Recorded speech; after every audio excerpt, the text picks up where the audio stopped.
श्री गणेशाय नमः। प्रिय बंधुओं, एक दिन कश्यप ऋषि की दो पत्नियां, एक कद्रु और दूसरी विनीता, इन दोनों में बहस हो गई। कद्रु कहने लगी कि यह उच्चैःश्रवा नाम का जो घोड़ा है वह काले रंग का है। तो विनीता कहने लगी कि नहीं बहन, आपको भ्रम हुआ है, वह घोड़ा तो सफ़ेद रंग का है।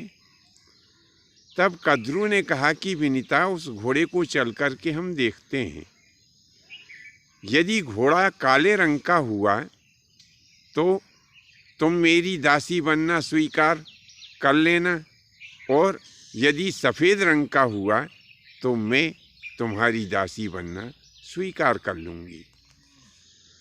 दोनों में इस बात को लेकर सहमति बन गई और दोनों बहनें घोड़े को देखने के लिए जाने को तैयार होने लगी।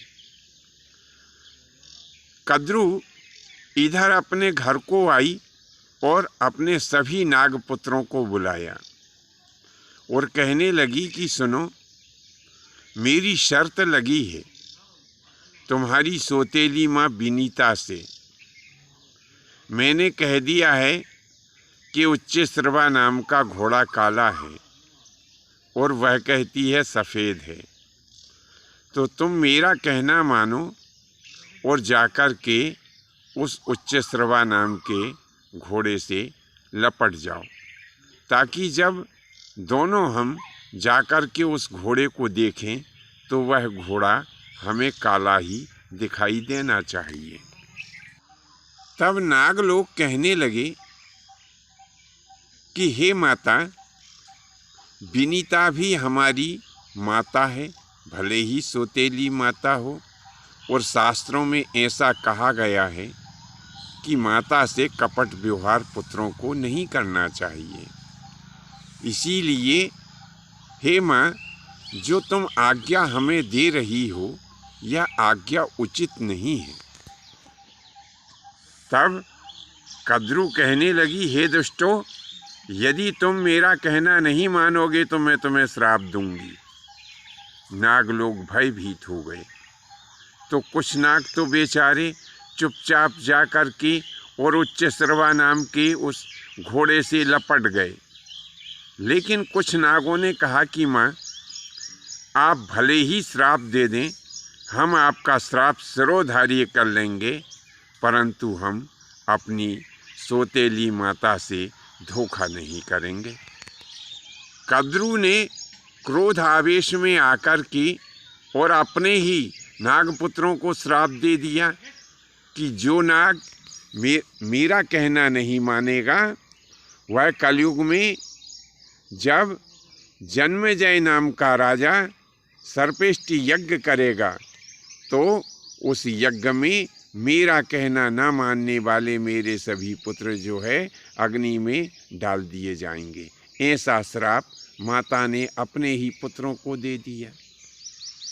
अब बेचारे नागपुत्र माता के श्राप से डर गए, तो कुछ तो हिमालय की गहरी कंदराओं में चले गए, कुछ विंध्याचल की गहरी कंदराओं में आकर के वास करने लगे, कुछ मरुभूमि में चले गए और कुछ पूर्वांचल में तथा कुछ दक्षिण दिशा में भाग गए।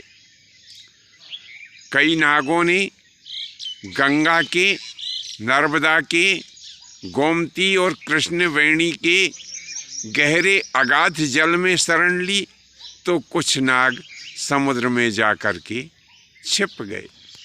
अब कद्रु और विनीता दोनों उस उच्चैःश्रवा नाम के अश्व को देखने के लिए गई।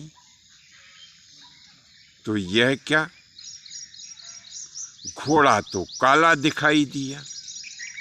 बेचारी विनीता सीधी सादी थी। कद्रु से कहने लगी, हे बहन, तुम जीत गई हो और आज से मैं तुम्हारी दासी बन जाती हूँ। ऐसा जब विनीता ने कहा तब कद्रू बड़ी इठलाती हुई और विनीता को साथ में लेकर के अपने घर को आ गई। विनीता के ऊपर कद्रू ने नित नए नाना प्रकार के अत्याचार करना प्रारंभ कर दिए, क्योंकि बेचारी विनीता तो दासी थी। अब कद्रू उनकी स्वामिनी बन गई। कभी विनीता को कद्रू चैन से नहीं रहने देती। भगवान की कृपा ऐसी हुई कि कुछ समय पश्चात विनीता के गर्भ से एक दिव्य पुत्र, जिसका नाम था गरुड़, गरुड़ ने जन्म लिया। जब गरुड़ बड़ा हुआ तो उसने देखा कि मेरी माता दासी भाव को प्राप्त क्यों है। तो उसने अपनी माता से पूछा कि हे माता, तुम इन माता की दासी बनकर के क्यों रहती हो। तब तो विनीता ने पूर्वोक्त सारी घटना बता दी कि बेटा, एक समय कद्रू में और मेरे में शर्त लगी थी उच्च श्रवा घोड़ा के बारे में। मैंने कहा था कि उच्च श्रवा घोड़ा सफ़ेद है और कद्रू ने कहा था कि काला है। जाकर के हमने देखा तो वह घोड़ा हमें काला ही नज़र आया। तब गरुड़ कहने लगा कि जरूर इसमें कोई ना कोई तो चाल है, क्योंकि घोड़ा तो सफ़ेद ही है। मैं एक बार स्वयं जा कर के देखता हूँ।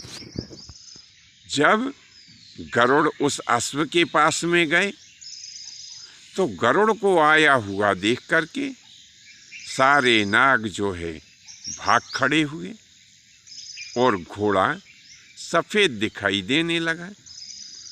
गरुड़ हंसते हुए अपने भवन को आ गए और दोनों माताओं से कहा कि माताओं चलो, आज मैं तुम्हें उच्च श्रवा घोड़ा का वास्तविक स्वरूप है वो मैं तुम्हें बताता हूँ।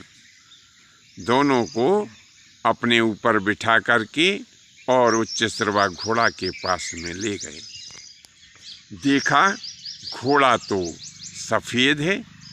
तब गरुड़ ने हाथ जोड़कर माता कद्रू से कहा कि माता, आपने छल करके मेरी माँ को दासी बनाया था, लेकिन मैं फिर भी आपके आदेश को स्वीकार करते हुए प्रार्थना करता हूँ कि आज से अब मेरी माता को आप दासी भाव से मुक्त कर दीजिए।